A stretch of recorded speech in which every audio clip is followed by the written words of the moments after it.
Hai, pemirsa Thomas Sugiarto Show yang luar biasa yang ada di Jakarta, di Indonesia maupun di mana saja di seluruh dunia. Apa kabar? Dan terasa sekarang sudah masuk ke episode yang ke-48. Hari ini kita kedatangan tamu yang luar biasa, seseorang yang hanya sempat sampai SMA kelas 1 ya. Tapi beliau hari ini adalah salah satu orang yang memiliki yang namanya mall, ya. Kenapa bisa demikian? Karena visinya yang besar, keberanian untuk bertindak dan mau kerja keras, ya. Nah, so hari ini kita belajar dari salah satu, menurut saya akan menjadi salah satu yang luar biasa dalam episode From Zero to Hero. Nah, Anda pasti penasaran, siapakah beliau? Beliau adalah pemilik dari Grand Cakung Mall di Jakarta Timur, dan beliau adalah Pak Alex Kartasa. Apa kabar Pak Alex? Baik, luar biasa ya Pak Alex. Belakangan ini Bapak sibuk di bidang apa Pak? Kelihatannya sangat-sangat padat jadwalnya. Di bidang properti, terutama mall. Oh, Mall itu memang properti yang sangat amat sulit. oh, tapi bisa dijalankan ya? Harus bisa. Oke, Selain Pak. itu ada juga bisnis retail. Retail ya, Ya. retail lainnya ya. Pak, bisa cerita sedikit buat pemirsa ya, bagaimana sih seorang Pak Alex ya bisa sukses seperti hari ini ya. Mohon cerita nanti Bapak kelahiran di mana, kapan ya, lalu masa SMP, SD, SMP, SMA-nya seperti apa, kemudian hingga kerja dan hingga menjadi batas waktu masuk menjadi seorang pengusaha. Ya, silakan Pak. Oke, saya lahir 8 Agustus 1965 65 ya. di Stabat. Stabat itu 70 km dari kota Medan, Oh. Sumatera Utara. Oke. Jadi kita sekolahnya di Medan sampai SD Tok, sampai umur 12. Umur 13 kita pindah ke Jakarta. Oh. Tapi Jakarta itu cuma buat transit sementara. Kemudian orang tua kami itu ke Jogja untuk mencari kehidupan yang baru. Tapi lebih kurang juga hanya bertahan 6 bulan di sana. Karena rupanya Jakarta itu memberikan kesempatan yang lebih baik untuk kesempatan berbisnis dan mencari harapan baru. Akhirnya di Jogja saya, karena orang tua kita sangat miskin, abang-abang saya juga semua juga kerja. Kalau ya? saya kerja di bengkel motor, orang kalau tabrakan tuh betulin motor. Oh. Tukang cat motor lah gitu. Ngecat motor. Nah, karena saya masuk umur 13, ya bagian itu ketok-ketok, dempul. Oh. Ngecat belum bisa, karena ngecat itu perlu skill yang tinggi. Ya pokoknya yang bagian ketok-ketok, dempul yang susah-susah. Dempul itu membuat tangan tuh pada jadi rusak. Karena itu kan bisa gosok dan air kan tuh. Oke. Tangan pada rusak kan. So waktu itu cuma 6 bulan ya, lalu Ya. pindah ke Jakarta. Apa Pindah yang ke- terjadi kehidupan di Jakarta? Pindah Jakarta, kita awalnya tuh tinggal di Gang Keamanan 1. Gang Keamanan 1 itu di Jalur Hijau. Oke. Seberangnya daripada Pasar Darurat di Tebet. Oh, daerah Tebet ya. Itu rumah tinggal kita tuh sangat sederhana. Ya. Batanya 1 meter dari lantai, 1 meter batu bata. Atasnya bilik. Antara rumah A sama rumah B itu cuma dibatasi sama bilik. Saking sederhana itu rumah nggak ada listriknya, cuma pakai petromak aja. Oh. Jadi kalau di saat hujan, ulat-ulatnya itu keluar dari lantai yang di tanah rumah, karena lantai di rumah kita tuh terbuat dari tanah, nggak ada keramik yang gitu. Oke. Nah, di sana saya kerja di kota. Oh, di kota. Sebagai apa? Tukang cuci motor. Oh, tuh. Di Pangan Jakarta, lebih kurang 3-4 bulan. Itu juga dibantu sama saudara supaya bisa masuk. Karena saudara saya namanya Hoklai. Oh. Dia itu jadi teknisi motor. Oh. Tapi pada saat Hoklai itu pindah ke sebuah perusahaan, saya pindah juga ke bengkel motor yang lain namanya Tokyo Motor. Seberangnya Bios, stasiun kota. Jadi cuci motor juga di sana selama 6 bulan. 6 bulan. Tapi antiknya tuh kita kan tinggal di Tebet, perjalanan jauh, jadi Iya. naik kereta api. Naik kereta Tapi saking api. miskinnya tuh kita nggak pernah beli karcis. Jadi kita kalau mau naik kereta api kita jalan dulu ke arah sekarang ITC Mangga 2, karena kan tembok stasiun Beos itu kan nggak mungkin pemerintah tembokin dari stasiun Beos sampai ke Manggarai sampai ke itu tempat kan nggak mungkin. Iya. Jadi tembokinnya sampai ke sebatas ITC Mangga 2 ya. Jadi kita jalan dari ITC Mangga 2, jalan terbalik gitu menuju ke Beos. Habis itu kita naik kereta api. Oh, jadi begitu jalan naik gitu ya? Enggak, jadi kita jalan dari ITC Mangga 2 sampai ke stasiun Beos. Begitu kereta api datang kita naik gitu. Oke. Di dalam kereta api kalau ada mahasiswa datang ambil karcis, kita ngumpet dalam WC. Wah, supaya nggak kena. Oh, itu ya. Itu berapa lama tuh, Pak? Iya, 9 bulan. Berarti kan 3 bulan atau 4 bulan di Panggilan Jakarta, 6 bulan di itu Tokyo Motor seberang Beos. Cuci motor juga gitu. Cuci motor. So, setelah itu apa yang terjadi? Setelah itu orang tua saya jualan itu sate kambing, sate ayam di pinggir jalan sebelahnya supermarket Gelayel yang di Saharjo. Sekarang lokasi itu jadi kawasan perkantoran Tebet Mas. Jualan sate, tapi itu mungkin bertahan sekitar 6 bulan. Oh, Bapak bantu lah ya? Bantu orang tua. Dari sana? Orang tua saya buka usaha toko kelontong di Pasar Daurat.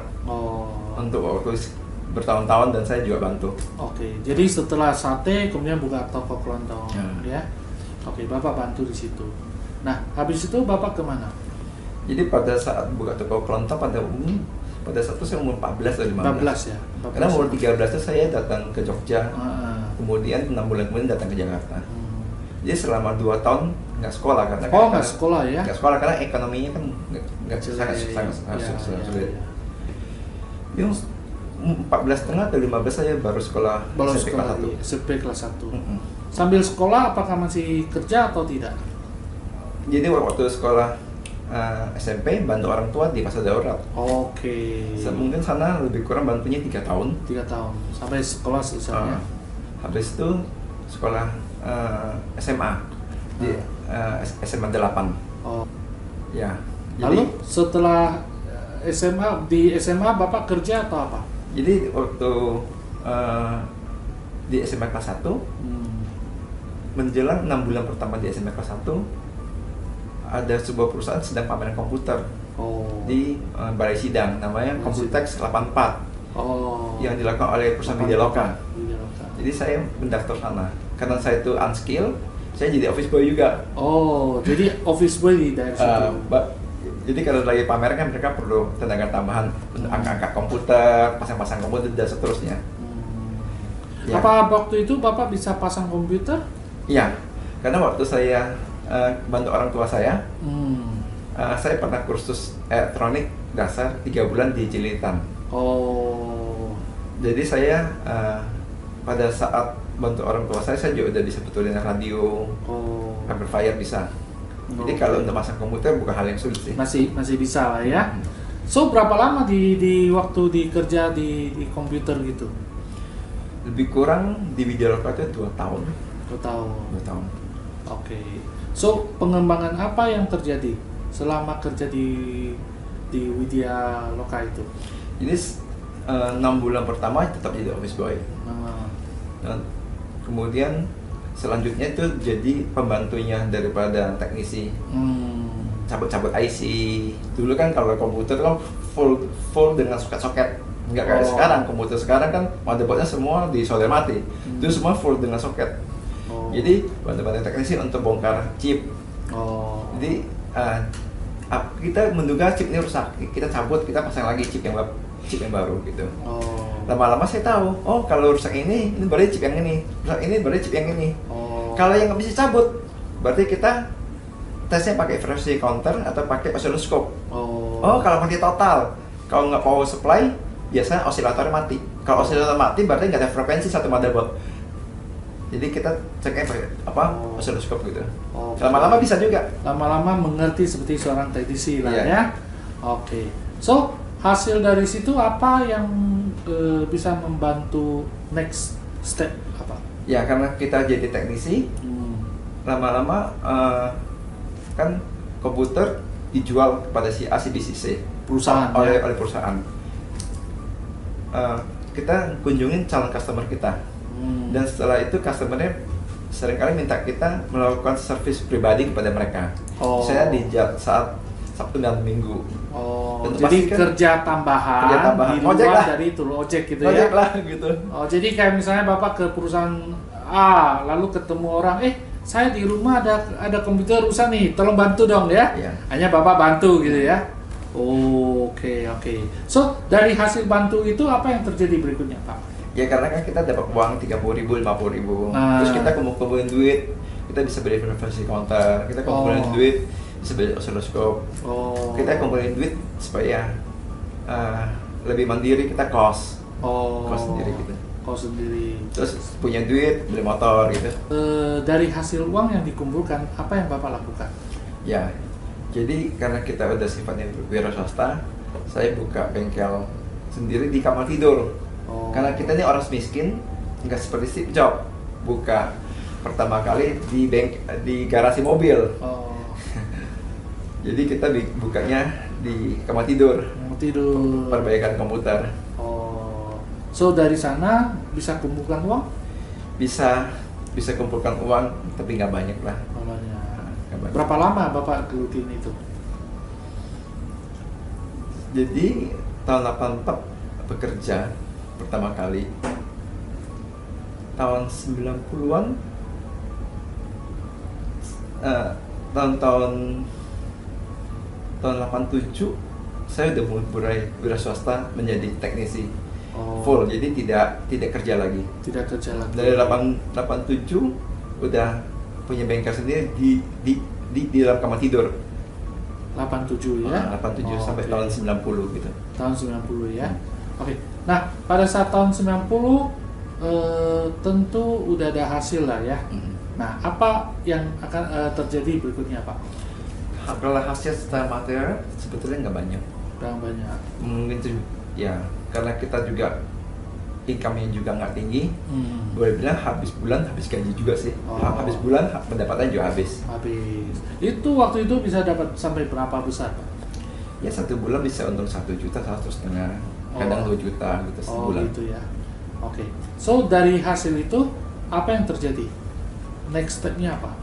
Jadi pada suatu saat waktu saya mau kembali ke rumah, saya ada lihat orang sedang bangun ruko. Lagi struktur. Bangun struktur. Kemudian saya datangin kontraktornya. Kemudian saya membayar booking fee 500.000. Padahal uangnya belum banyak. Uangnya cuma ada GoPS, ingat saya juga. Bapak berani bayar booking fee. Itu harga rukonya berapa itu? 200 juta. 200 juta? Jadi cuma ada 500.000 beli itu.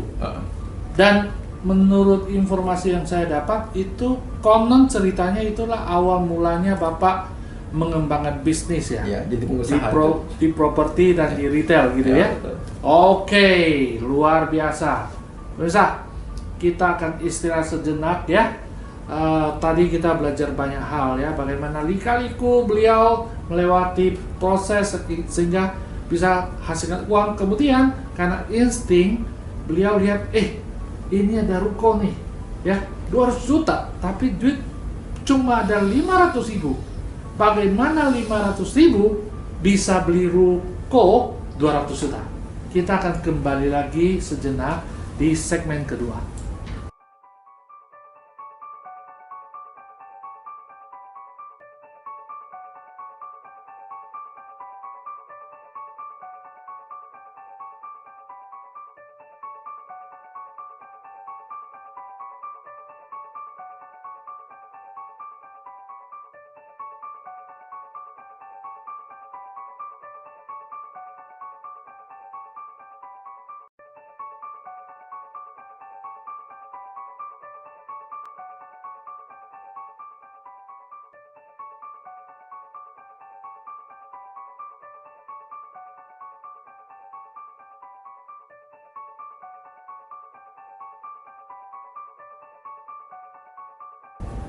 Nah, pemirsa, sekarang kita masuk ke sesi kedua, ya.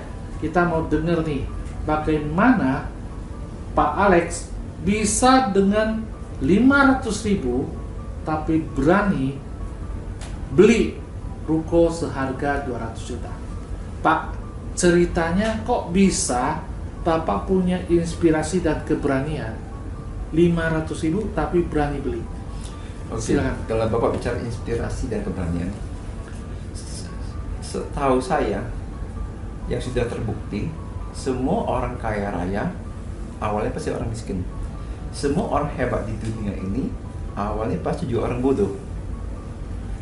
Jadi saya berani beli ruko itu karena cerita sejarah yang mengatakan demikian.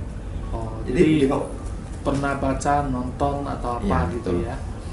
Jadi dengan uang 500.000 itu cukup untuk bayar booking fee. Saya booking fee itu kan zaman sekarang orang mau beli sebuah apartemen booking fee juga 1 juta boleh, 3 juta juga boleh. Tapi pada saat berapa puluh tahun yang lalu 500.000 itu jumlah yang besar sih. Jumlah besar ya. Tapi setelah 500.000 saya juga nggak punya lagi. Saya cuma punya uang di BPS ingat saya. Jadi waktu itu bayar ya.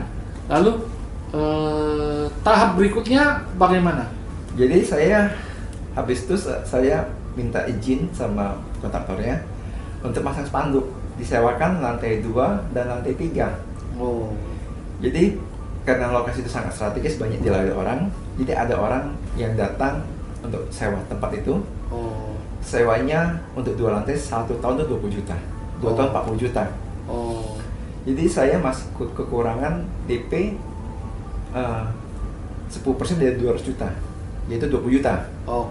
Kemudian harus bayar asuransi, ini dan itu, mungkin 30 juta habisnya. Kenapa? Cicilan per bulan itu 6 juta. DP-nya udah 20 juta kan, atas 200 juta, 26 juta. Belum lagi asuransi, ini dan itu 30. Jadi saya masih ngantongnya 10 juta cash di kantong. Itulah waktu yang pertama kali saya beli mobil. Sebelumnya saya nggak naik mobil. Beli mobil model mobil apa? Pick up untuk kerja ya, untuk angkat komputer dan seterusnya. So waktu itu kan ruko kan belum jadi. Kemudian belum jadi pemilik kan ya. Tapi orang itu mau bayar uang sewa gitu ya Pak? Mau. Karena kita janjikan bahwa ruko ini akan kelar 3 bulan kemudian. Jadi proses juga kita tunda prosesnya untuk akad kredit karena kita belum terima uang 40 juta. Jadi mungkin itu karena faktor saling percaya kali ya. Jadi bisa beli gitu ya. Nah Pak, waktu itu kan DP harus uang cicilan kan harus 6 jutaan bulan. Pada waktu itu income-nya baru dapat 1,5. Nah, bagaimana Bapak akhirnya bisa cicil bayar sampai lunas gitu Pak? Jadi tentu kerja lebih keras, hidup lebih irit. Kalau mau ke Kentucky bawa nasi dari rumah. Gitu. Makan di Kentucky nasinya bawa dari rumah, minumannya bawa dari rumah, makannya di Kentucky, beli ayamnya di Kentucky. Gitu. Jadi penghematan gitu ya. Penghematan luar biasa ya. Tapi itu juga nggak bisa mengejar kewajiban yang harus 6 juta. Paling juga terkejar 3 juta. Hidup kerja lebih keras, hidup lebih irit. Sisanya lagi 3 juta itu gaya lawang untuk lubang. Misalnya pada saat itu zamannya monitor TVM sangat terkenal. Beli 550.000, 550, jual 500.000. Jadi rugi 10%. Jualnya ke para pedagang komputer juga. Gaya lubang untuk lubang. Jadi itu tujuannya waktu itu adalah karena kepepet. Jadi untuk bisa dapat cash untuk bisa bayar gitu ya. Juga kita mempunyai fasilitas kartu kredit. Kartu kredit. Kita gesek dapat sejumlah uang. Untuk bayar cicilan juga gitu. Gitu. Tapi itu kartu kredit itu betul-betul gila tuh pada saat itu. Itu bukan bunganya di charge 3%. Jadi kita kalau sekarang ada gesek tunai kan, gesek kita dipotong 3%. Dulu enggak. Kita ke toko emas, dianggap kita beli emas. Beli emas dengan kartu kredit. Kita di charge 3%. Ini waktu beli emas, mereka kan untungin kita. Tapi kita supaya dapat uang cash, kita jual lagi tuh emas. rugi lagi. Rugi gitu. lagi. Oh. Kalau sekarang kan gesek tunai lebih gampang, 3%. Kalau ini nggak 3% plus 2% lagi lebih kurang. Wow.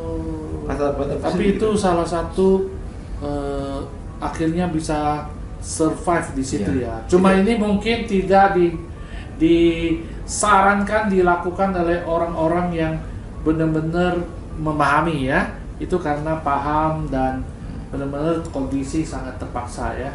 Hanya berapa lama Pak kondisi itu Selama 2 tahun. 2 tahun. Itu tidak hari tanpa mimpi buruk. Karena setiap hari tentu harus kayak bayar, ya. Di hari kemudian harus bayar itu giro yang akan jatuh tempo, dan itu kita nggak ada uang. Jadi mau nggak mau gesek kartu kredit lagi. Tapi begitu mau bayar kartu kredit juga pada saat itu nggak ada uang.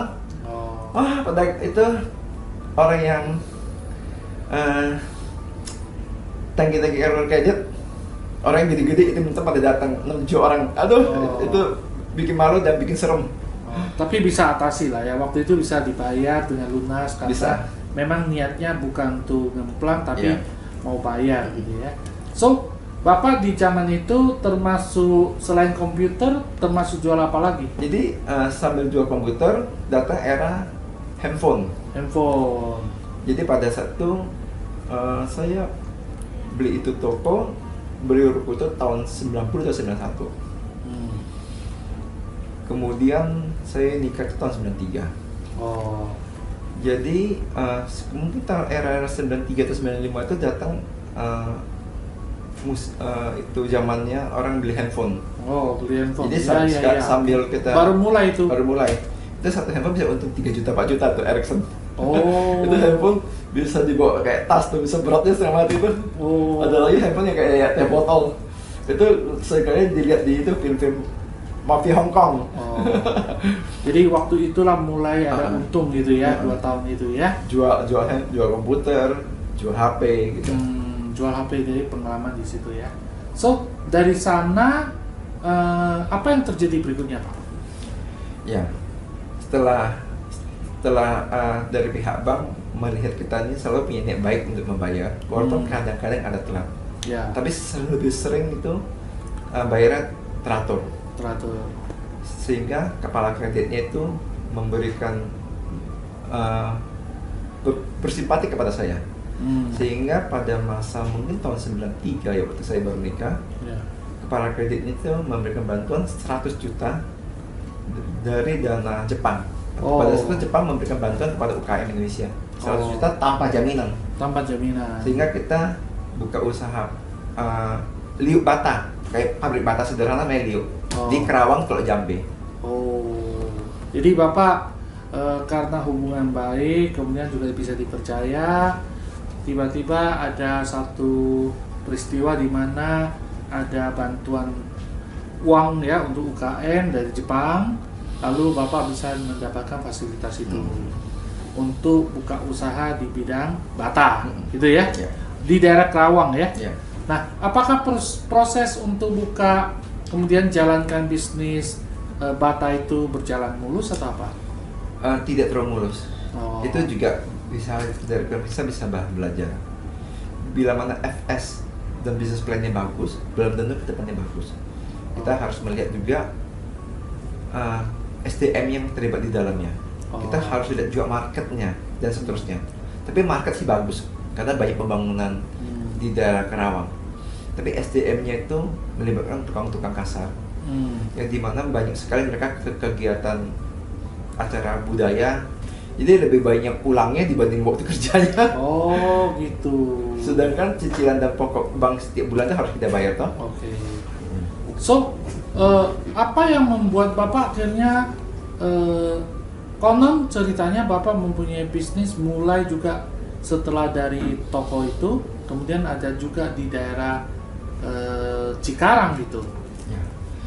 Ceritanya gimana? Karena kita itu beli ruko yang di Tebet, ya. Jadi kita sangat sering ke Kerawang. Pada saat melewati Kerawang ada kota baru namanya Lipo Cikarang. Dulu namanya Lipo City. Jadi kita juga karena sering mampir, kita tertarik juga. Dan saya melihat ada sebuah toko yang sangat sepi, mau bangkrut. Padahal pemiliknya itu seorang manajer toko handphone yang sangat berhasil, yang sangat menguasai bisnis tersebut. Ya? Jadi saya take over kiosnya dia. Jadi Bapak ambil take over. Apakah waktu take over itu kan waktu itu udah menikah ya? Istri mendukung atau tidak? Sangat tidak mendukung. Oh, tidak mendukung. Karena istri saya itu orang latar accounting. Ilmu accounting itu kan mengecek sekarang ke belakang atas tagihan yang lalu-lalu. Kalau ilmu finance adalah sekarang ke depan.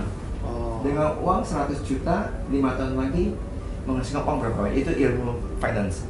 Tapi saya itu lebih baik ilmu finance-nya sekarang ke depan. Jadi futures ya. Pak. So dari situ apa yang terjadi, Pak? Toko itu sangat berhasil. Sangat berhasil. Karena kita latar belakangnya adalah pedagang komputer, pedagang handphone, artinya beli sendiri, jual juga sendiri, tutup toko sendiri, namanya pedagang. Pada saat itu kita belum menguasai namanya manajemen, karena kita dari latar belakang penguasaan skill, yaitu perbaikan komputer gitu ya. Jadi karena kita kerja keras, kerja jujur, akhirnya berhasil. So, waktu itu dari satu toko berhasil jadi berapa toko, Pak? Bisa sampai 14. Jadi 14 itu ya? Satu Mall Lippo Cikarang aja kita bisa 8 toko. Jadi semua toko handphone yang di Mall Lippo Cikarang milik kita. Jadi semua orang belanja handphone pasti jatuh ke toko kita. Kalian boleh nawar, pasti jatuh ke toko kita. Oke. Itu tahun-tahun 95-96? Iya. Ya, begitulah. Gitu ya. Pak, di zaman itu kan hampir 97, 98 kan terjadi krisis ekonomi. Apakah situasi itu justru negatif atau positif buat bisnis Bapak? Lebih bagus. Lebih bagus? Karena saya berpikir di saat orang pada kabur, kita tetap dagang, akhirnya kita nggak ada kompetitor. Dan harga itu bisa jual lebih tinggi. Jadi sebuah kesempatan untuk mendapat untung banyak. Dan ekspansi. Pemirsa. Jadi situasi adalah jangan ikuti arus besar. Artinya orang kalau terjadi apa-apa, satu krisis, janganlah pikir itu krisis, tapi bisa jadi itulah peluang yang ada di sana. Dan kita bisa, kalau kita tetap bertahan, kita bisa dapatkan hasil yang jauh lebih besar. Nah, Pak, saya juga dengar konon Bapak ada pernah urusan berbisnis sampai ke Timur Leste. Itu ceritanya bagaimana, Pak? Jadi pada tahun 98 itu Soeharto jatuh. Tahun 99 itu Pak Habibie melakukan referendum dan dimenangkan oleh dulu disebut namanya Timor Leste. Timor Leste artinya tempat matahari terbit. Jadi Pak Sanana pada saat itu pertama kali keluar dari penjara melakukan teleconference di hotel yang sekarang berseberangan sama Silpi Plaza, Peninsula. Jadi pada saat itu kita nonton di rumah. Wah, kita terkesan nih orangnya begitu calm, begitu kebapak-bapakan, begitu tidak pendendam dan seterusnya. Saya itu begitu simpatik. Setelah itu saya mencari sebuah kesempatan untuk berkenalan. Sehingga saya berpikir bagaimana cara berkenalan sama dia. Jadi saya mendesain dan mencetak sendiri sebuah souvenir yang ternyata sangat menarik hati dia. Jadi bikin sesuatu yang unik gitu ya. Lalu setelah itu apa yang terjadi, Pak? Setelah itu karena Sanana juga tidak kenal sama saya waktu antar souvenir tersebut disambut oleh ajudannya. Ajudannya memberikan pada Pak Sanana.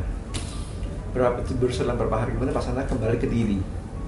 Mungkin 3 minggu sejak saya kasih, ajudannya menelpon saya bahwa Anda itu diundang Pak Sanana untuk berbisnis di Timor Leste. Jadi ini kan sebenarnya pada masa itu kan Bapak sudah sukses di Jakarta, maksudnya di Tebet ya, juga di daerah Cikarang kan? Ya. Apakah Bapak berangkat ke sana? Iya. Berangkat ke sana. Ya. Wih. Apa yang Bapak lakukan di sana, Pak? Kita menjual apa aja. Oh. Padahal kita tuh di Jakarta pebisnis komputer dan handphone. Nah. Kita jual mulai dari paku sampai yang namanya Supermi, sampai yang namanya bantal dan seterusnya. Oh. Karena di sana di sana semua terbakar pada saat itu, mereka membutuhkan semua hal. Jadi kita menjual semua hal yang mereka diperlukan, sehingga kita bisa dapat untung sangat banyak. Oh, jadi dari sana dapat untung ya. Oke. So, itu berlangsung sampai tahun ke berapa, Pak? Jadi mulai dagangnya seingat saya awal tahun 2000 sampai tahun 2008. Oke, 2008 ya. Wih, luar biasa. Tapi dagang di sana itu, kenapa dagang sana bisa mahal? Karena sangat sekali orang yang dagang sana. Kenapa sangat jarang? Karena pada saat itu hukum itu belum tegak. Ya? Karena bukan cuma penduduk aja yang nggak punya sila, pejabat negara aja seperti misalnya polisi dan RT RW belum terbentuk. Yang ada pasukan dari Australia, dari Amerika, dari PBB namanya UNTAID. Ibaratnya adalah masuk ke daerah hukum rimba gitu ya. Betul. Apa yang terjadi ya terjadilah gitu ya. Betul. Sehingga kondisinya memang seperti itu ya, bahaya banget ya. Pak, saya juga dengar Bapak ada buka usaha di Mega Bekasi. Bekasi ya? Nah, itu ceritanya bagaimana, Pak? Seperti apa usaha di sana? Ya, kita menjadi anchor tenan. Anchor tenan. Menyewa lahan sejumlah ribuan meter. Kemudian kita sewakan kembali ke calon tenan. Berupa counter atau island atau lapak-lapak untuk jual handphone. Tapi itu bukan hal yang mudah. Secara teori sih mudah. Karena kita sama-sama tahu Trade Center adalah gabungan daripada pengusaha-pengusaha retail kecil-kecilan yang nggak punya manajemen, yang nggak punya SDM yang baik, yang nggak punya permodalan yang baik, bahkan nggak punya mindset yang baik. Gitu ya. Sehingga untuk mendidik mereka itu diperlukan perjuangan yang sangat keras. Jadi Bapak mendidik mereka juga, ngajarin mereka, siapkan lahan juga ya? Iya, jadi lahan yang kita siapin, instalasinya juga kita siapin, instalasinya kita bikin cukup bagus supaya orang customer percaya. Kita mendidik mereka bagaimana cara berjualan dalam berkomunikasi kepada orang, bagaimana cara berpakaian yang baik, jangan pakai kaos oblong, bagaimana harus pakai sepatu, jangan pakai sandal, bagaimana membuat administrasi sederhana berupa buku. Jadi segala macam penjualan harus dibukukan. Bagaimana membuat kartu stok yang sederhana. Sampai kita cariin mereka tuh modal di bank BTN. Pada saat itu dari pemerintah ada KUR, kredit usaha rakyat. Dimana kalau kita mau pinjam uang 100 juta, kita hanya perlu jaminan 20-30 juta aja. Tapi kita bisa dapat 100 juta tanpa harus ada rekening koran dan seterusnya. Itu sifatnya debit kredit KUR itu adalah membantu pengusaha-pengusaha kecil yang dari aspek bisnis bagus, tapi dari aspek dokumentasi nol. So Pak, ini kan sangat sesuatu yang sangat luar biasa ya. Jadi Bapak membuat Tremor sampai saat ini masih ada ya? Masih ya. Nah, apa keunggulan tempat Bapak dibandingkan sama yang lain? Keunggulan di tempat kami, kalau customer beli handphone di tempat kami ataupun di tempat lain, saya selalu mendidikkan pedagang kita harus berjualan jual jujur. Jual kejujuran. Ya, mungkin kalian manajemennya sangat minim. Tapi kalian itu pekerja keras, saya tahu. Dan rata-rata mereka datang dari daerah. Pekerja keras tidak diragukan. Tapi kalian kekurangan apa? Kerja jujur.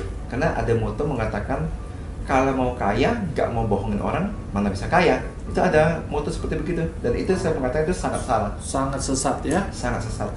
Jadi kalau kita mau jadi orang kaya, kalau di saat kita belum mengerti manajemen, karena kita juga bukan orang sekolah tinggi, kita harus kerja keras, kerja panjang waktunya dan kerja jujur. Itu membuat kamu sejarah kaya. Itu keunggulannya. Jadi teman-teman, ternyata kejujuran adalah sesuatu yang sangat-sangat penting bagi banyak orang untuk sukses. Jadi kita harus benar-benar jaga keunggulan itu, ya. Oke, Pak, selain bisnis di retail, berarti ini cerita adalah udah bisnis di properti, ya. Apalagi yang Bapak lakukan? Bisnis properti sama retail, apalagi? Ya selama ini kalau bisnis properti misalnya bisnis mall ya. Retail, jual handphone. Kemudian menjadi anchor nanan. Kemudian ada bisnis yang lain lagi yang sifatnya pribadi itu ada. Misalnya saya ikut berfungsi di banyak orang gitu. Nah, Pak, so ceritanya kok bisa Bapak akhirnya buka yang namanya Grand Cakung Mall? Ya. Jadi karena kita menjadi anchor tenant, kita berpikir, wah, nah benar ya, owner gedungnya itu tanpa kerja keras, setiap bulan orang bayar sewa dan servis. Hanya duduk manis saja, sudah dapat uang banyak gitu. Sedangkan kalau kita bisnis retail tuh, harga handphone setiap hari berganti, tipenya setiap minggu berganti, persaingannya begitu ketat gitu. Untuk mendapat sejumlah uang harus kerja keras. Sedangkan kalau jadi pemilik gedung, duduk manis saja. Wah, rupanya itu tidak begitu. Bisnis mall itu jauh lebih sulit dibanding dengan bisnis retail. Jauh lebih kompleks. Jadi mall itu Bapak bangun dari nol atau Bapak take over dari tempat lain? Saya take over dari perusahaan lain yang mall itu bangkrut. Tokonya sekitar ada 500 biji lebih, yang buka cuma 6 pada saat saya take over. Berapa biji? 500 biji kios lebih. Kios 500. Tapi yang buka cuma 6 seingat saya. 6. So Bapak lakukan perubahan-perubahan gitu. Ya. Wow. So itu bisa beli itu seberapa luas itu, Pak? Itu gedungnya 15.000 meter yang bisa dipakai untuk sewa. Dengan 5.000 meternya lagi bisa dipakai bila mana kita ada penambahan sedikit.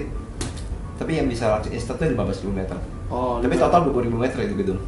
Gedung itu 20.000 meter. Ya. Luas lahan total? 1,5 hektar. 1,5 hektar. Luar biasa ya. So hari ini kondisinya seperti apa, Pak? Hari ini sudah ramai, sudah berhasil. Sudah berhasil? Ya. Itu berhasil tuh karena kerja keras, kerja pintar. Kerja keras itu artinya spending waktunya harus panjang. Kerja pintar tuh mau belajar manajemen, SOP, dan seterusnya. Dan itu harus banyak berdoa dan memuji Tuhan supaya hoki ada. Hoki ada ya, wih luar biasa. Pak, selama bisnis ini pernah nggak alami kegagalan? Saya dalam bisnis saya selalu baik yang mulai yang di Tebet, yang di Batu Bata, yang di Cikarang buka toko handphone, kemudian jadi anchor di Bekasi, kemudian bisnis di Timor Leste itu halangannya pasti sangat besar, yaitu membangun dari nol yang dimana awalnya pasti sepi, sedang di awalnya jalan terus. Tapi jalan yang ingin saya bacakan adalah kita tidak boleh pantang menyerah dan mau kerja keras dan belajar pintar, artinya banyak nanya-nanya, banyak mikir juga, harus kreatif supaya bisa berhasil. Pak, ke masa depan, ini kan masa digital ya, apakah ada tantangan yang Bapak hadapi? Pasti. Bila saya tanya orang tua saya mereka juga bicara tantangan dia pada masanya. Kalau saya misalnya kenal sama engkong saya juga akan mengatakan demikian. Jadi menurut saya itu tantangan itu bukan hal yang berat. Tantangan itu adalah sesuatu yang harus terjadi dan harus kita hadapi.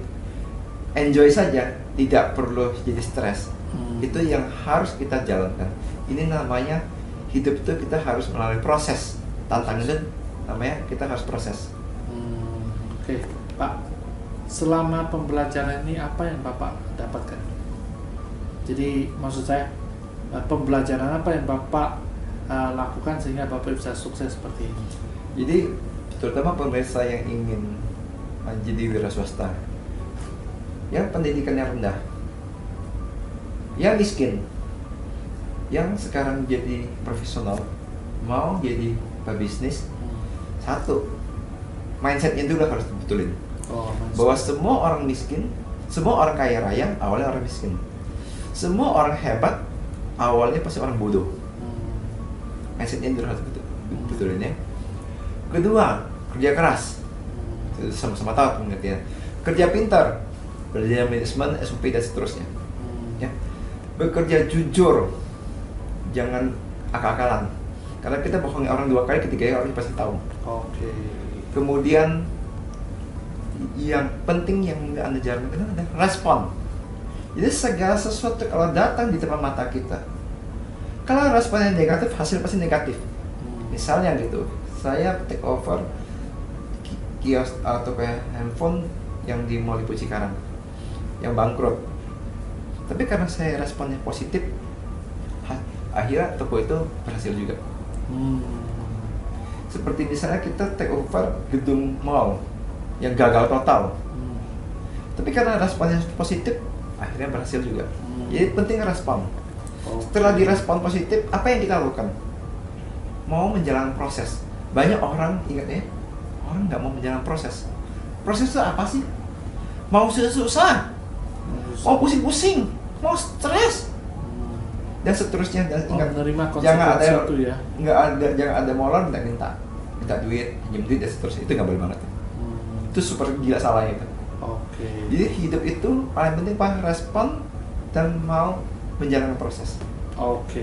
Luar biasa teman-teman. Hari ini kita dapatkan banyak sekali ya inspirasi dari Pak Alex ya. Tapi kita harus istirahat sejenak. Kita akan kembali lagi nanti di segmen ketiga. Hal yang mau kita bahas adalah tentang pandangan Bapak tentang uang dan waktu. Kita akan kembali selagi sejenak.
Nah, pemirsa, kita sekarang masuk ke segmen ketiga, yaitu tentang uang dan waktu.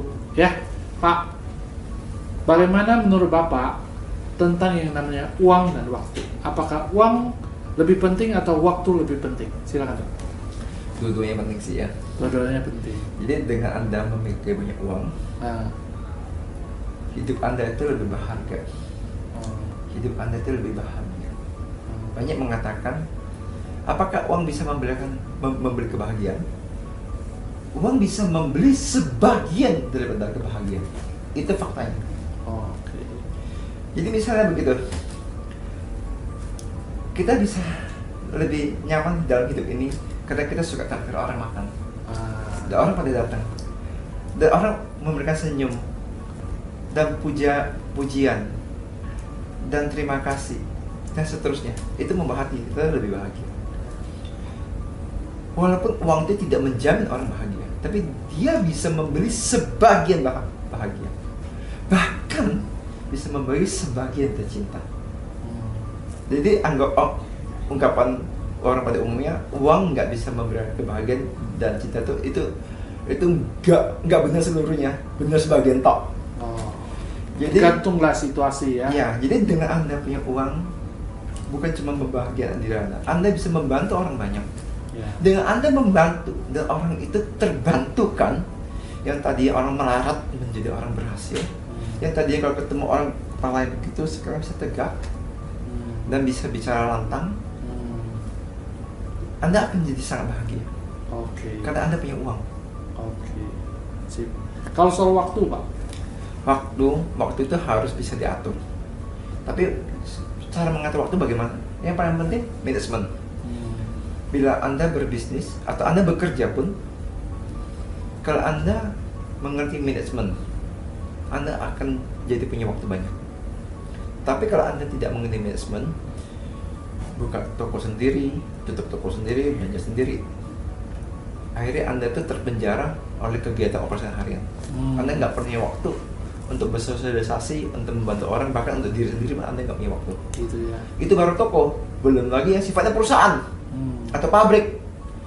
Itu membuat Anda itu bangunnya jam 5 pagi, tidurnya jam 1 pagi, dan pabriknya juga tidak berjalan baik. Karena semuanya one man show, itu nggak benar. Jadi Anda harus mengerti manajemen. Tapi kalau bila Anda seorang profesional, Anda harus mengerti manajemen waktu. Kalau enggak, hidupnya jadi kacau. Luar biasa, Pak. Pak, dalam konteks ini, sekarang tim Bapak yang kerja sama Bapak di beberapa usaha ini, total ada berapa orang, Pak? Sekitar 120-140 lebih kurang. Oh, sekitar itu ya? Itu yang in-house. In-house. Tidak dianggap outsource, security, cleaning service, dan seterusnya outsource. Ya? Tidak. Itu kalau total berapa orang? Sekitar 120-130. Kalau tambah yang outsource? Bisa 200 lebih kurang. 200 lebih ya. Pak, apakah orang-orang tersebut Bapak ambil dari nol atau Bapak bangun sendiri atau Bapak hire juga yang dari luar? Dalam hal ini saya mau memberikan wawasan yang baik. Bila Anda seorang pedagang mulai dari nol, yang maaf pendidikan tidak tinggi, maksimal SMA. Kalau Anda, kebanyakan pedagang itu adalah meng-hire orang dari nol kemudian dididik. Anda nggak pernah menjadi sebuah perusahaan, bahkan perusahaan besar. Orang itu boleh jadi jujur, orang itu boleh jadi pekerja keras. Tapi untuk membangun perusahaan besar itu nggak cukup. Itu harus kita didukung sama skill, manajemen. Jadi kita harus melihat orang pintar. Orang pintar inilah yang membuat perusahaan jadi besar dan raksasa.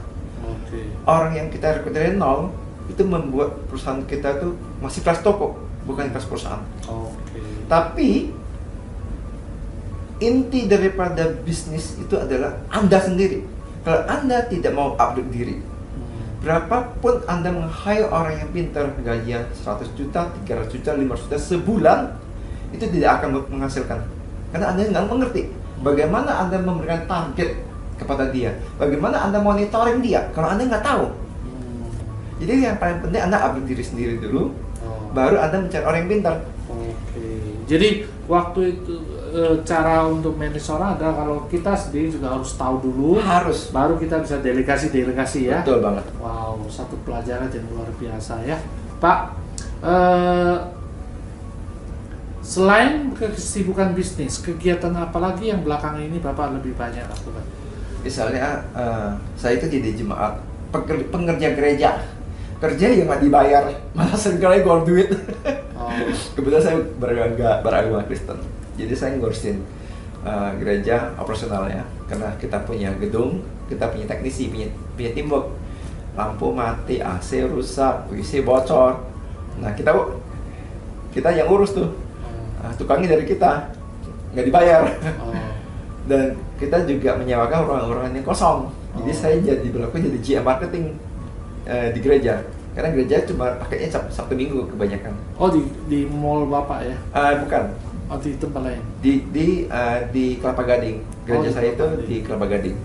Jadi saya jadi GM marketing GM operasional nggak keluar duit, nggak dapat duit, malah sekali keluar duit. Namanya itu kalau di gereja sampai perpuluhan. Dan itu juga kita ada bantu orang-orang susah. Sekarang saya lagi belajar berternak ikan lele. Karena berternak ikan lele adalah ternak yang cara yang paling gampang untuk menghasilkan duit, dan ikan itu juga banyak dimakan banyak orang. Dan sekarang saya juga belajar hidroponik, tanaman hidroponik yang tidak perlu area besar. Dan sekarang zamannya orang mau hidup sehat, tentu perlu tanaman hidroponik. Dan itu bukannya untuk bisnis, tapi membantu orang-orang yang nasibnya kurang baik. Jadi ceritanya bagaimana Bapak membantu? Ceritanya. Jadi saya berawal dari bukan orang miskin, orang melarat. Setelah orang melarat, jadi saya ingat masa lalu saya. Sekarang saya mau berbuat baik hati kepada orang yang nasibnya seperti saya. Tapi saya tidak mau kasih uang, karena kalau kita kasih uang, kita mendidik dia mental minta-minta. Dan itu bukannya membantu, itu merusak harga diri. Ingat ya, hidup itu yang paling penting bukan duit. Duit itu datang sendirinya. Jadi awalnya adalah harga diri. Kedua itu mindset. Mindset itu semua orang miskin, semua orang kaya raya awalnya orang miskin, itu mindset itu. Jadi kita itu mau mendidik orang-orang yang kurang beruntung itu dengan tidak cara meminta-minta. Jadi saya yang memberikan kolam ikan lele beserta mesin oksigennya dan seterusnya. Setelah modal saya balik, saya akan berikan kepada mereka, tapi dengan aturan KPI, Key Performance Indicator. Bila selama 24 bulan kinerja kerjanya bagus, artinya tidak balas. Karena berternak lele itu bukan hal yang sulit. Mau atau enggak aja nih. Kalau memang ternyata bagus, saya akan berikan kepada mereka. Gratis gitu ya? Gratis. Tapi sebetulnya saya juga uangnya udah balik, karena 3 bulan atau 5 bulan berternak pada periode tersebut uangnya udah balik sih. Jadi intinya adalah Bapak belajar, ini bagian dari satu pengabdian ya, bahwa Bapak belajar tentang bisnis ikan lele, kemudian Bapak keluarkan modal, itu nggak terlalu besar, Bapak beli alat-alat dan sebagainya, ngajarin mereka gimana caranya ternak ya, lalu proses mungkin 3 bulan, 4 bulan, modal udah kembali ya, kemudian dalam 24 bulan mereka kerjakan lagi ya, sehingga benar-benar bisa kerjakan dengan benar. Ketika itu udah oke, Bapak baru lepas untuk dimiliki oleh mereka, gitu ya. Soalnya kalau dikasih begitu aja, nanti dijual atau di apa, berarti sia-sia juga ya. Wow, satu hal yang sangat-sangat luar biasa. Pak, soal waktu untuk keluarga bagaimana? Setiap pagi kita makan keluarga, setiap pagi wajib sarapan anak dan saya itu makan bersama. Itu wajib. Apapun alasannya wajib. Makan bersama, di dalam makan bersama lebih kurang 40 menit, kita ngobrol untuk banyak hal. Jadi itu pagi ya? Sabtu atau apa? Ya, Sabtu Minggu itu juga wajib. Wajib ya? Wajib juga. Wajib, tapi Sabtu Minggu bukan cuma makan pagi. Macam-macam kalau nggak ada kegiatan khusus, kita sama-sama enggak pergi untuk urusan pribadi, tapi pergi bersama. Bersama-sama ya. Woi, satu luar biasa ya. Seorang yang hanya sampai SMA kelas 1, tapi beliau bisa belajar tanda kutip S4 ya, di luar dari sekolah formal, sehingga bisa ngatur uang, bisa ngatur waktu, manajemen dan sebagainya, dan sangat-sangat inspiratif. Pemirsa, kita akan kembali lagi ya di segmen keempat ya. Segmen ketiga saya akan tutup ya, sangat-sangat luar biasa. Saya akan kembali di segmen keempat. Kita akan dapatkan inspirasi terakhir dari Pak Alex ya, sehingga beliau akan cerita bagaimana sih saran buat seorang pemuda untuk sukses di masa depan. Kita akan kembali lagi sejenak.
Nah, pemirsa, kita kembali lagi di segmen keempat ya. Ini kita mau tahu nih, ada sesuatu hal nggak ciri khas dari seorang Pak Alex ya. Nah, ini menurut saya sangat-sangat luar biasa ya. Pak Alex, konon saya dengar kalau Bapak sarapan pagi ya, itu pasti piringnya banyak sekali. Itu ceritanya gimana kok bisa begitu? Piringnya banyak, sendoknya banyak, gelasnya banyak. Oh gitu. Kenapa bisa demikian? Jadi waktu kita masih kecil, kita kan hidupnya melarat nih, susah. Jadi kita suka nonton TV. Enak ya jadi orang kaya. Oh, orang kaya tuh kalau naik mobil, turun mobil dibukain pintu. Kalau makan itu selalu samping itu selalu ada pembantu dengan baju yang bagus. Sehingga gampang dipanggil. Piringnya banyak gitu. Oh gitu. Tujuannya piringnya banyak dan sendok banyak. Ini pemirsa saya mau kasih input juga. Itu menyenangkan juga. Piring banyak, gelas banyak itu paling menghabiskan uang 3 juta 4 juta nggak banyak. Kalau yang mewah ya paling 15 juta 20 juta. Kalau mewah tuh. Okay. Jadi saat kita makan ikan dengan nasi misalnya, betul kan bau amis. Setelah makan ini selesai, kita ganti lagi piring yang lebih kecil sedikit berupa makan biskuit. Tentu gelasnya kita jangan pakai lagi karena gelasnya pasti juga bau amis. Kita ganti dengan gelas yang lain yang diisi dengan teh atau kopi. Setelah itu selesai, kita ganti lagi piringnya dan gelasnya lagi. Piringnya diisi dengan buah-buahan. Dan gelasnya baru lagi. Jadi gelasnya air aqua kali ini. Supaya kita bisa merasakan enaknya sebuah buah. Masa makan buah pakai kopi kan aneh sekali gitu. Gitu. Jadi saya kalau makan pagi piringnya 3 set, gelasnya 3 set, garpunya 3 set. Oh gitu ya. Kira-kira begitu. Lalu ya ya pelayannya gimana pakaiannya? Pelayannya ya saya minta istri saya beli baju pelayan yang seperti di Amerika, di Eropa. Oh gitu ya. Sama nice gitu. Oh gitu. Wah ini sesuatu yang unik ya, Pak. Sesuatu yang unik banget ini, Pak. Ceritanya ya, selama perjalanan hidup Bapak ini, apakah ada cerita lucu yang jarang diketahui umum? Ya, misalnya waktu saya dagang bisnis di Timor Leste ya, orang yang mau berbisnis di Timor Leste adalah orang yang mau menjadi orang kaya raya. Walaupun sama-sama tahu di sana daerahnya nggak aman. Jadi pada suatu saat teman-teman ajak kita party karena stres kan juga. Kita ini kan pendatang nih, stres. Jadi party ya seperti minum dan seterusnya. Tapi pada suatu saat saya berpikir, saya datang kemari kan tujuannya menjadi orang kaya raya, menjadi orang kaya. Jadi saya harus tidak boleh party. Jadi sempat ikut satu itu ya? Tahunan itu. Oke, jadi hanya ini ya, hanya lepas. Oke Pak, apa rencana Bapak 5-10 tahun ke depan? 5 tahun 10 tahun ke depan itu kita fokus untuk belajar manajemen. Menurut saya inti daripada kehidupan ini, baik itu Anda seorang profesional ataukah Anda itu sebagai orang pebisnis ataukah Anda mendirikan lembaga keagamaan, inti daripada sebuah keberhasilan adalah ada di manajemen. Bila Anda menguasai manajemen, Anda bisa mulai jualan beras, jualan mobil, jualan gedung, sampai bikin bisnis penerbangan. Jadi Bapak mau kembangkan adalah di manajemen, sehingga nanti bisa kembangkan macam-macam bisnis yang lain. Oke, luar biasa ya. Selalu belajar terus ya. Pak, apakah perjalanan sukses Bapak ini menurut Bapak ya, dan mau ke depan pun ya, terkait sama konsep yang namanya believing, learning, action, dan proses ini berjalan terus, berputar terus ya.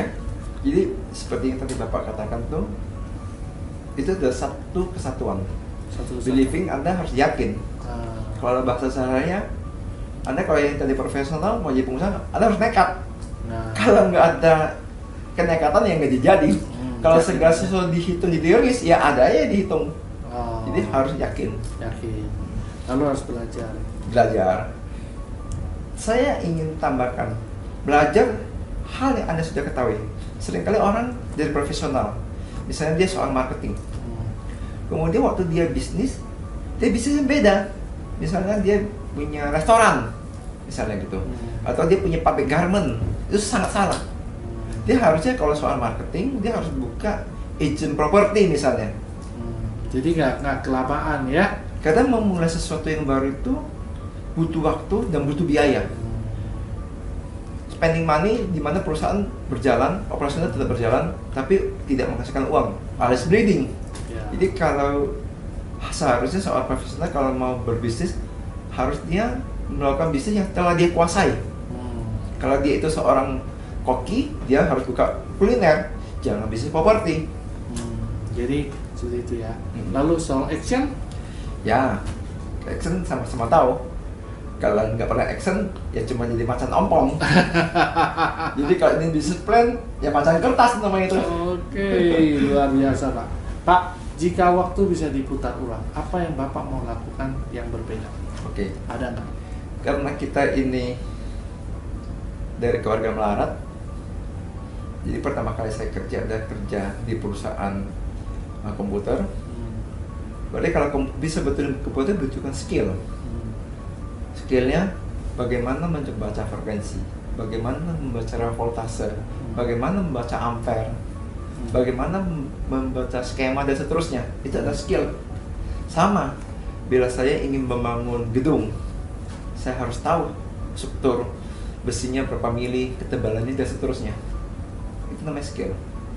Kalau Anda menguasai skill bangunan, Anda akan jadi kontraktor.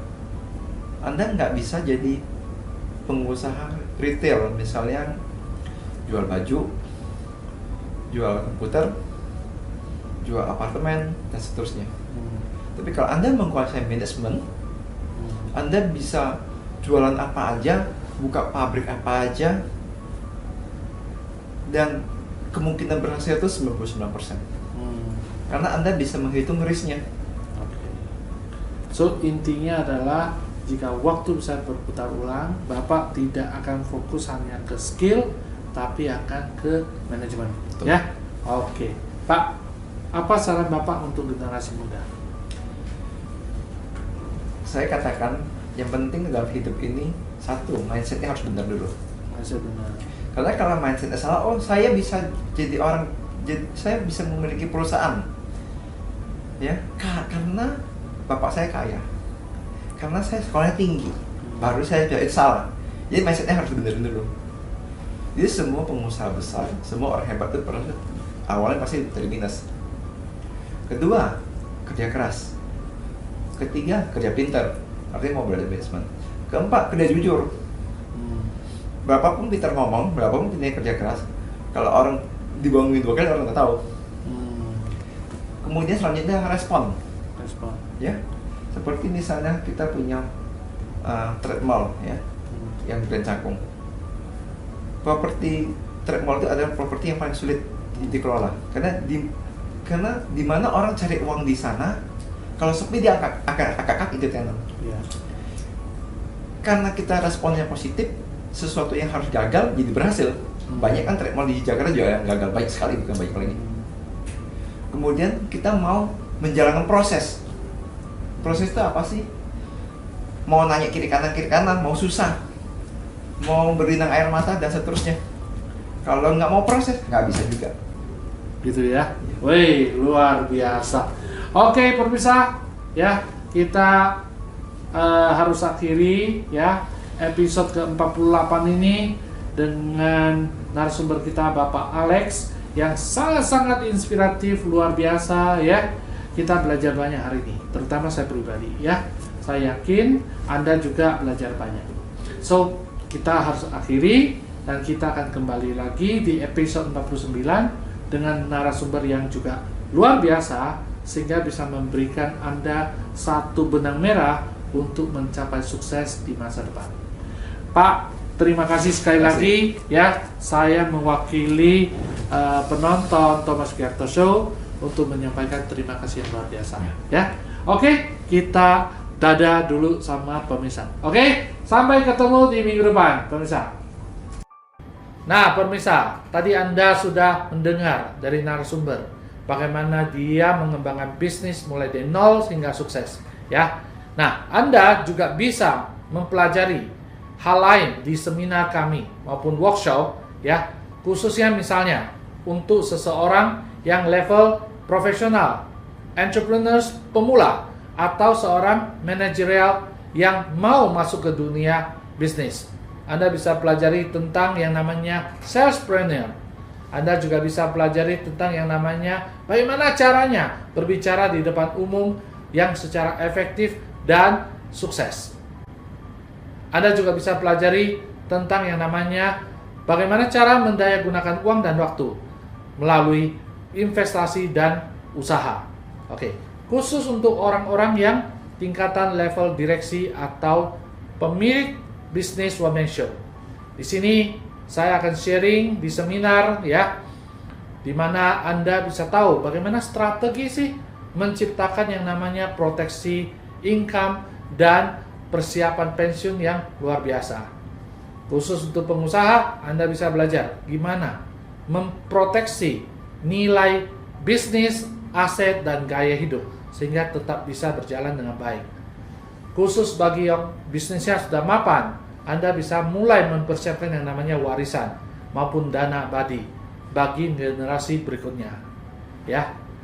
Nah, bagi Anda yang mau undang saya jadi speaker, saya ada topik tentang bagaimana menginstal virus entrepreneurship ke dalam pikirannya karyawan, sehingga karyawan kalau mau hasil maka dia harus bekerja dengan hati, ya. Juga ada topik tentang bagaimana menggunakan daya kreativitas dan kerjasama sehingga bisa bekerja lebih efektif buat perusahaan. Sementara bagi yang universitas atau sosial lainnya, bisa undang saya untuk bicara tentang bagaimana sih mempersiapkan jiwa entrepreneurship mahasiswa sejak dini, sehingga pada saat dia lulus, dia sudah siap untuk menjadi seorang pengusaha. Atau apa sih bedanya seorang wirausaha maupun seorang profesional? Apa plus minusnya? Anda juga bisa undang saya untuk bicara di universitas atau kegiatan sosial lainnya. Ini adalah rangkaian seminar atau workshop yang saya adakan offline di luar dari webinar. Oke, so itulah serangkaian seminar yang mungkin bisa Anda pelajari lebih lanjut. Nah, teman-teman, inilah serangkaian talkshow kita hari ini. Nah, tunggu talkshow kita berikutnya, Thomas Sugiarto Show, dengan narasumber yang luar biasa juga di minggu berikutnya. Sampai ketemu di minggu depan.